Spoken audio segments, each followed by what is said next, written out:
বিসমিল্লাহির রহমানির রহিম। সমস্ত জগতে মানুষের সামনে আজকে একটি আলোচনা নিয়ে আসলাম।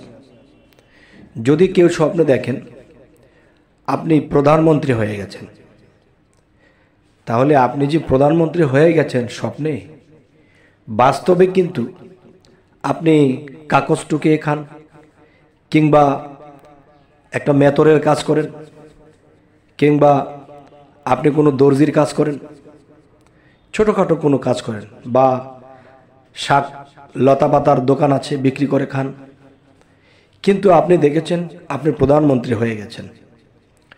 তাহলে আপনি কি বুঝবেন? আপনি রাতটা পোহালে নিজের পেটের খাদ্য দিবেন, সংসার কি করে চালাবেন, এই চিন্তায় আপনি জর্জরিত। কিন্তু আপনি দেখলেন আপনি প্রধানমন্ত্রী হয়ে গেছেন। এটা কি স্বপ্নটা, এটা কি বুঝবেন? আজকে এই বিষয়ে আলোচনা করব। তবে আমাদের এই ভিডিওগুলো অত একটা বড় করি না, একটু ধৈর্যের সাথে শুনুন এবং স্ক্রিপ্ট করবেন না। এবং আমাদের এই আলোচনা যদি আপনাদের ভালো লাগে অবশ্যই সাবস্ক্রাইব করে রাখবেন, পরবর্তীতে আমাদের ভালো ভালো আলোচনা যেন আপনাদের কাছে পৌঁছে যায়। এই স্বপ্নের ব্যাখ্যাটা আমি বলছি যে দেখেন, একজন মানুষ বাস্তবে যদি সে ভিক্ষে করে খায়, কিন্তু সে স্বপ্নে কি দেখতে পায়? সে প্রধানমন্ত্রী হয়ে গেছে। এর ব্যাখ্যাটা আমি বলছি আপনাকে, যে আপনি যদি বুঝতে হবে, আপনি যদি কোনো কামেল মুর্শিদের হাতে হাত দিয়ে থাকেন, তাহলে বুঝতে হবে যে আল্লাহ আপনাকে রুহানি জগতে প্রধান কিছু বানাবে। আল্লাহর প্রধান বলতে কেউ এরকম কিছু আপনাকে বানাবে। আর যদি মুর্শিদ না ধরে থাকেন, তাহলে এই স্বপ্নটি অন্য দিকে যাবে, যেই দিকে যাবে কিন্তু বাস্তবতার সাথে কোনো মিল পাবেন না। সেই জিনিসগুলো আত্মগত জগতে বোঝানো হয়েছে যে তিনি একদিন আল্লাহর সাথে একাকার হবেন। আল্লাহ যেরকম ক্ষমতাশীল, তো আল্লাহও তাকে মহা ক্ষমতাশীল বানাবে।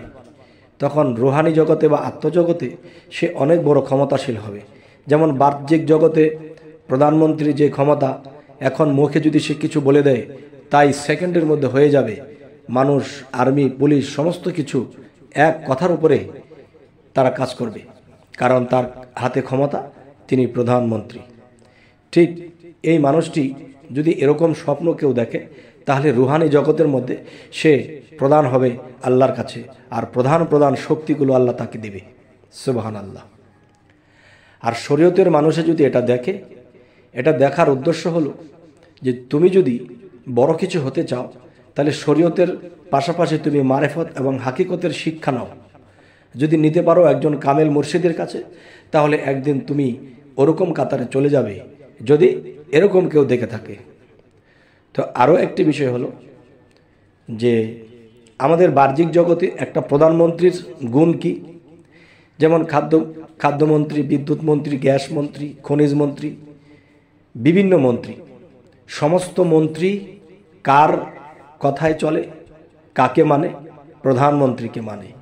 তাই আমি বলবো, যদি এই পৃথিবীতে কেউ মুর্শিদ ধরার পরে খুব গরিবী হালতে থাকে এবং ধৈর্যের সাথে থাকে, অনেক দুঃখ কষ্ট সে বেয়ে যাচ্ছে হাসি মুখে, আর আল্লাহকে সে কখনোই মন থেকে এমন করে না যে আল্লাহ অনেক দুঃখে কষ্টে আছি, খাওয়ায় কষ্ট, চলায় কষ্ট, পড়ায় কষ্ট, কিন্তু কোনো দিনও এমন আল্লাহকে বলেনি, সবসময় হাসি মুখে চলেছে, তখন আল্লাহ একদিন এই ব্যক্তিটাকে অনেক বড় মহত্ব, গুণ, ক্ষমতা দান করবে। সেই রুহানি জগতে সে অনেক বড় কিছু হবে। তাই আমি বলবো যে আমাদের এই চ্যানেলটি এই জন্যই আমরা ছেড়েছি যে মানুষ যেন স্বপ্নের ব্যাখ্যাগুলো নিজের মধ্যে সেটিং করতে পারে, বুঝতে পারে এবং অন্যের ব্যাখ্যাটাও দিতে পারে। তো আমি যেন নিজে পথভ্রষ্ট না হই এবং অন্য কেউ যেন পথভ্রষ্ট না হয়, এই জন্য একজন মানুষ একটা স্বপ্ন দেখেছে, কিছু বোঝে নাই, একটা কথা বলে যে খোয়াব দেখেছি। খোয়াব কেমন কথা?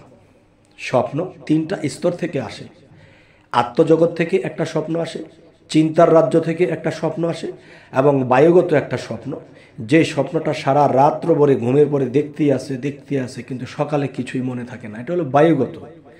কিন্তু চিন্তাগত স্বপ্নগুলা, যেমন আপনি যখন একটা কাজে নেমেছেন, কিভাবে কি করবেন কিছুই বুঝতে পারছেন না, সমস্ত ভেজাল মনে হচ্ছে, কেমনি কি করব, তখন রাত্রে চিন্তা করতে করতে ঘুমিয়েছেন, একটা স্বপ্ন এসেছে, আর সেই স্বপ্নটা মনে করে নেবেন যে আপনার সেই কাজের ফায়সালা দেওয়ার জন্যই আল্লাহ পাঠিয়েছে। সুবহানাল্লাহ। কিন্তু যদি আমরা এটাকে বুঝে না নিই তাহলে এটা আমাদের ব্যর্থতা। তো এখন বলবো আসল কথা, সেটি হলো কি, যে একজন জ্ঞানী চৈতন্য ব্যক্তি, যে MA ডিগ্রি, লন্ডন PhD নিলে কি হবে, তারা কিন্তু স্বপ্নের ব্যাখ্যায় পারদর্শী নয়, তারা বাহ্যিক শিক্ষায় শিক্ষিত। কিন্তু আরেকটা হচ্ছে আধ্যাত্মিক বা রুহানি জগতের শিক্ষায় শিক্ষিত এমন কোনো ব্যক্তি, এমন কোনো জ্ঞানী ব্যক্তি, তার কাছে গিয়ে স্বপ্নের ব্যাখ্যাটা করে নেবেন। তখন কি হবে, আপনি যে চিন্তায় চিন্তিত হয়েছিলেন, সমাধান পাচ্ছেন না, ওই স্বপ্নের ভিতরে আপনার সমাধান লুকিয়ে আছে, তখন আপনি সুন্দর চলতে পারবেন। এখন যে কথাটি বলবো, যে মানুষ স্বপ্নের ব্যাখ্যা যেন পারদর্শী হতে পারে, এবং দেখা গেছে আমি 30 থেকে 35টা স্বপ্নের ব্যাখ্যা আমি ছাড়তেছি একা দ্বারা। যখন তারা এই স্বপ্নের ব্যাখ্যাগুলো দেখে দেখে যাবে, যদি 35টা ভিডিও থেকে যদি 35টা পয়েন্ট পায়, তাহলে হয়তো জীবনে সে চলার পথে যে কোনো 35টার মধ্যে একটা স্বপ্ন হলেও তার উপকারে আসবে, যে আরে উনি তো বলেছিল এই কথাটা, বা এই জিনিসটা দেখলে এটা বোঝায়, এই জিনিসটা দেখলে এটা হয়। তখন তার একটা জ্ঞান হলো, যে তখন কি হবে, যে সেই জিনিসটা করে সে চলবে, তখন তার উন্নতি হবে, তার ক্ষতি হবে না, তিনি লাভবান হবেন। তখন তিনি কি করবেন, তার আত্মার থেকে, তার অন্তর থেকে আমার জন্য দোয়া করবেন, যে ইউটিউব থেকে এই লোকটার কাছ থেকে এই স্বপ্নের ব্যাখ্যাগুলো শুনে আমি একটা ব্যাখ্যা করে চলতে পেরেছি, আমি একটা ক্ষতির হাত থেকে বেঁচে গেছি, আমি একটা দুর্ঘটনা থেকে বেঁচে গেছি, এখন আমার উন্নতি হচ্ছে, আগে আমার লস হতো, এখন আমার লস হচ্ছে না। তখন হাত তুলে যখন চোখের পানি ফেলে আমার জন্য একটু দোয়া করবে, আমার ইউটিউবে এই কথাগুলো ছাড়া আমার জীবন ধন্য হয়ে যাবে, এবং আপনিও যে ধন্য হলেন, এজন্য আমি আপনাকেও বলবো যে আপনাকে আল্লাহ আরও জ্ঞান দান করুন, আরও আপনি অগ্রসর হবেন। তবে হে জগতবাসী, আরও কিছু কথা হলো, যে প্রতিদিনই মানুষে এটা সেটা দেখে স্বপ্নে, কখনো দেখে একদিন 2 দিন পর, আবার কেউ রেগুলারই দেখে। রেগুলার স্বপ্নে দেখাটা একটা বিষয়, আর মাঝে মাঝে একটা স্বপ্নে দেখা বিষয়। দেখবেন কিছু কিছু স্বপ্ন আছে, মনে করতে চাচ্ছি, মনেই হচ্ছে না, কি জেনে দেখেছি, এটা আপনার চিন্তা করতে হবে না। আরেকটা স্বপ্নে আছে, দেখবেন একদম ক্লিয়ারলি এসছে, যেমন বাস্তবে ঘটে গেছে এরকম। আর এই স্বপ্নগুলো আপনি নিজের মেমোরিতে ভরে রাখবেন।